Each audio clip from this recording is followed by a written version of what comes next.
tasbih ada di badannya, malaikat Allah Ta'ala yang di langit semuanya memintakan kepada Allah supaya dosa-dosa orang itu dihapuskan.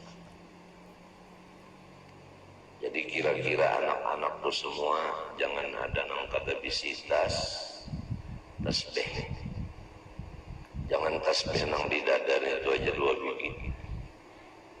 Lawan nang di patangahan tasbihnya sebiji. Ada kalau di patangahan sebiji nang mencingnya ada.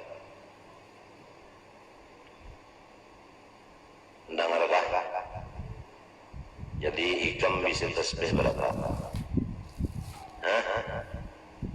3 bujur sudah 100. Kalau abah bisa tasbih 2. Nah, terbanyak ikam bisa.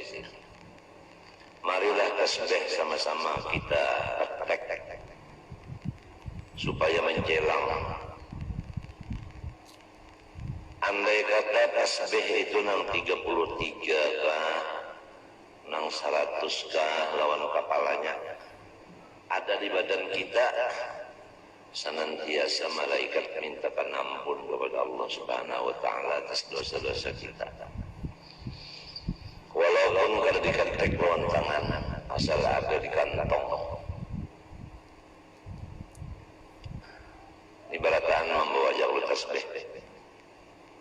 Sepalik. Lain nang 3 dari lain.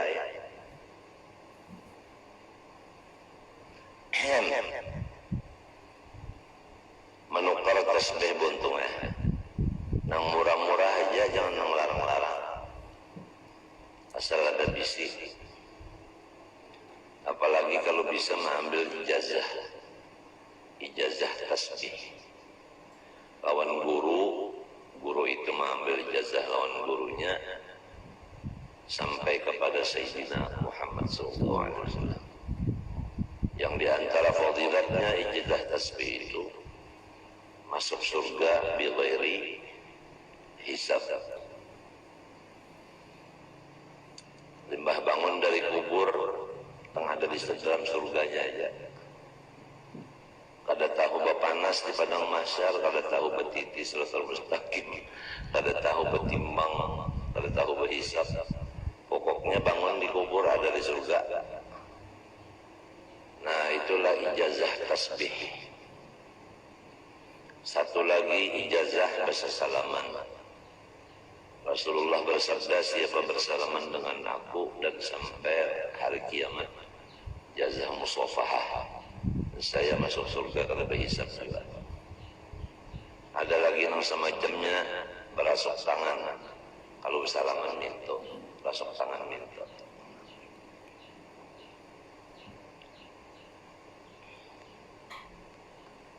Ada lagi itu libasul khirqah. Guru itu memasangkan pakaian yang presiden diandak di kepala, diandak di bahu. Nang bakas pakaian guru itu diandak. Atas tasbih nang pakaian guru dianggap di tangan. Nah, itu semuanya satu persatu daripada 5 perkara itu adalah tujuannya masuk surga bighairi hisab. Dan itu ada silsilahnya dari guru ke guru sampai kepada Rasulullah SAW. Yang kedua, minum kopi. Selama rasa atau bau kopi masih ada di rongga seseorang, maka malaikat semuanya mintakan kepada Allah supaya dosa orang itu diampuni oleh Allah Subhanahu wa Ta'ala. Jadi kepada anak-anakku yang udah mengambil ijazah bersalaman dan tasbih, hendaklah jangan kada menginum kopi sehari semalaman walau sedikit barang minum kopi. Nah, selama kopi itu masih ada di dalam rongga kita, baunya, bekasnya itu, malaikat mintakan ampun segala dosa kita. Yang ketiga, ketiga terakhir, selama kita duduk di hadapan atau di majelis orang waliullah, selama duduk di situ, malaikat semuanya memohon kepada Allah, ampunilah dosa orang itu semuanya. Waliullah ini nang hidup lo nang mati sama, nang sudah dikubur atau nang belum dikubur. Cuma anunya bedanya, kalau nang dikubur kita kada kau pandar lagi, dan kita kada kau melihat lagi lawan sidin,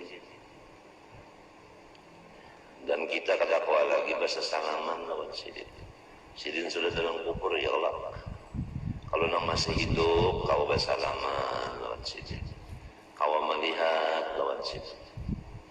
Apabila sidin melihat kita, atau kita melihat sidin, ada disebutkan di dalam riwayat kita, inna lillahi rijalan man nadha ilaihim nadratan sa'ida sa'adatan la yashqa ba'da abada. Ada satu riwayat,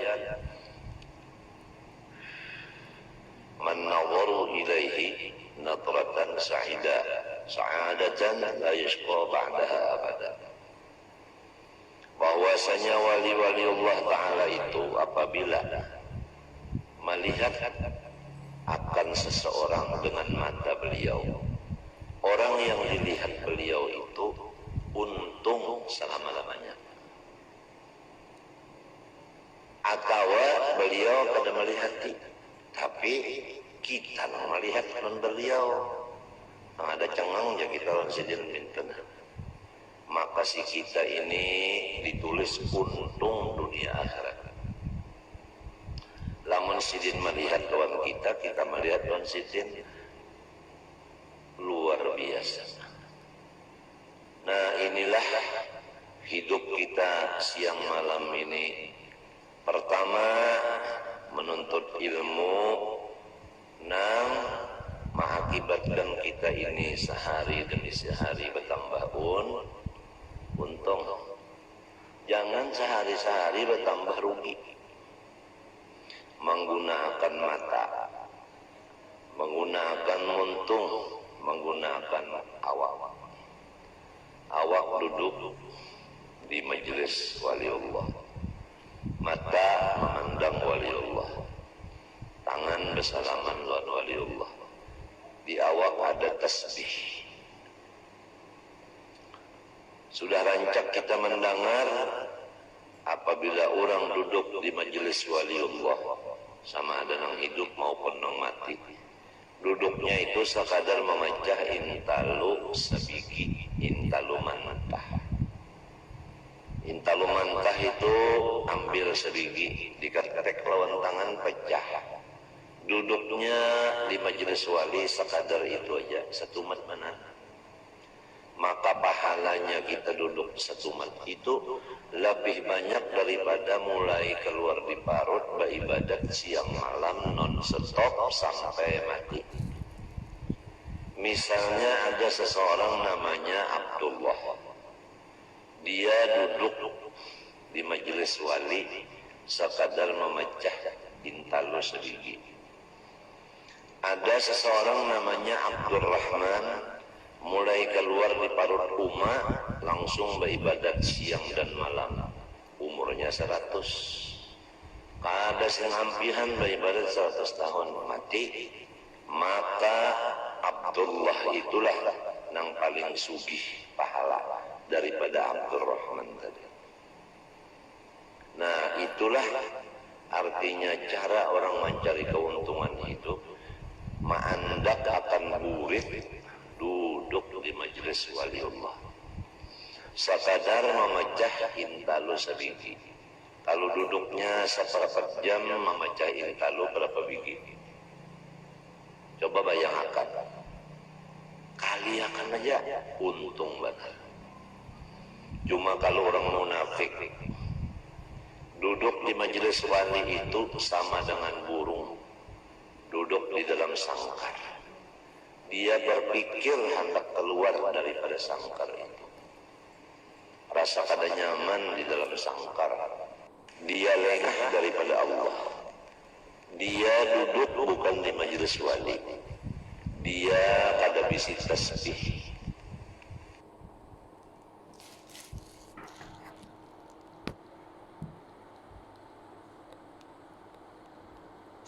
Dia membuang-buang waktu. Mata kada melihat kepada orang soleh. Telinga kada mendengar kata-kata orang soleh. Tangan kada bersalaman lawan orang soleh. Beelang bukan ke tempat orang soleh. Jadi salah inya juga kada menggunakan awaknya kepada yang semestinya. Jelas saja kada dah. Fa inna lahu ma'isyatan dhanka, diberi hidupnya itu susah. Selain daripada di dunia susah. Wa nahsyuruhu yaumal qiyamati a'ma. Dia bangun dari kubur ke padang mahsyar di dalam keadaan buta matanya. Kada gampangan orang buta berjalan mulai di kubur ke padang mahsyar. Tahantup-hantup. Lalu berpanggil lawan Tuhan, Rabbi lima hasyartani a'ma wa qad kuntu basira. Ulun di dunia ya Allah melihat saja mata, kenapa liba bangun di kubur ini picak? Ujar Tuhan, sudah berapa pelajaran-pelajaran disampaikan guru-guru agama, tapi kamu kada mau mendengar. Ada juga yang mendengar, kada maasih, kada menurut, kada memakai. Jadi walau umpat mendengar tapi kada maasih, kada menurut, sama aja lawan yang kada mendengar juga. Hidupnya susah, kena bangun di kubur menuju padang mahsyar itu picak. Wa kadzalika yauma tunsa. Karena demikianlah pada hari kiamat ini engkau tidak dilayani sama sekali, dibiarkan sama sekali oleh Tuhan. Ya Allah kasihan. Jadi anak-anakku semua, taubatlah kita daripada segala kesalahan yang sudah lewat. Janganlah berjalan kecuali ke tempat orang soleh. Jangan bakawan kecuali orang yang soleh. Jangan melihat kecuali kepada orang soleh. Jangan ziarah kecuali ke rumah orang soleh. Dan jangan kada bisi tasbih. Dan sehari semalaman jangan kada minum kopi walau sedikit. Di samping itu apa-apa amalan yang diberi sudah oleh Abah dipakai. Di antaranya tarekat samaniyah. Diamalkan saban subuh lawan saban maghrib atau mbah asar. La ilaha illallah 166 kali. Allah 66 kali. Hu 77 kali. Aba ulangi, la ilaha illallah 166 kali.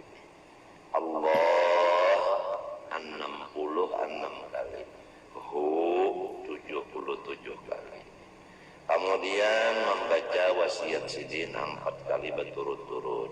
Allahumma ighfir li ummati Sayyidina Muhammad, Allahumma arham ummata Sayyidina Muhammad, Allahumma astur ummata Sayyidina Muhammad, Allahumma jbur ummata Sayyidina Muhammad.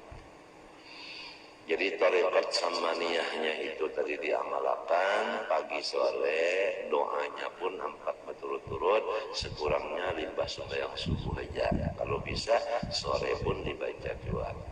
Pertama, orang yang mengamalkan 2 macam itu tadi, tarekat samaniyah dan wasiatnya. Pertama diberi ilmu ma'rifat.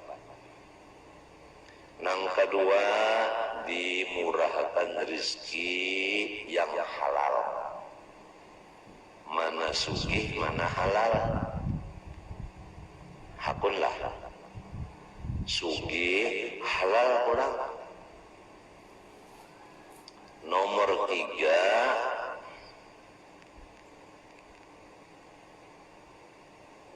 tulis jumlah wali kutub.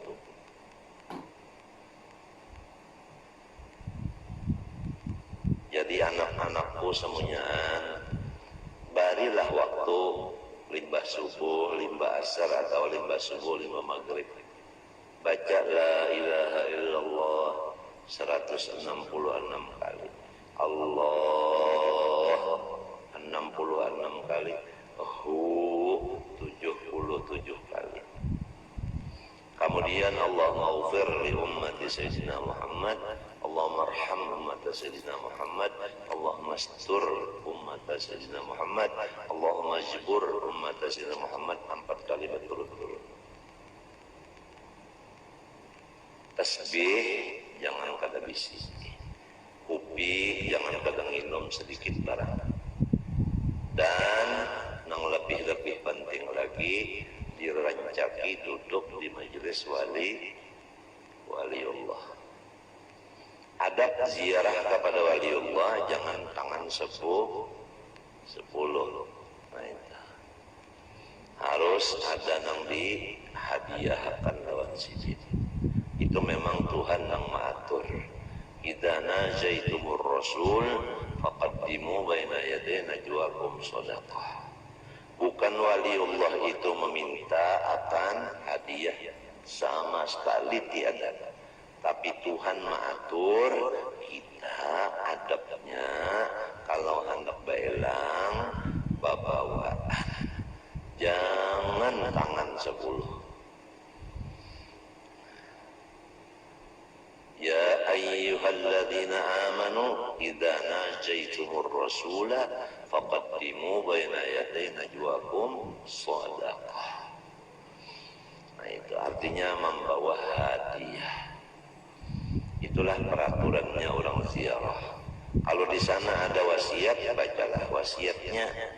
Hanya kita meminta kepada Allah dengan berkat sidin. Jangan meminta lawan walinya, minta lawan Allah. Bertawassul dengan berkat wali itu. Itu caranya meminta kepada Allah dengan berkat waliullah yang dielangin ini. Maka itu caranya. Nah, mudah-mudahan ikam sudah apa jelaskan, paham dan mengerti, dan mudah-mudahan Allah memberi taufik kita kawa memakainya, sehingga abah dan anak-anak abah berataan menuju kepada tambahan untung hidup kita. Jangan seperti yang dahulu adalah tambahan rugi saban hari.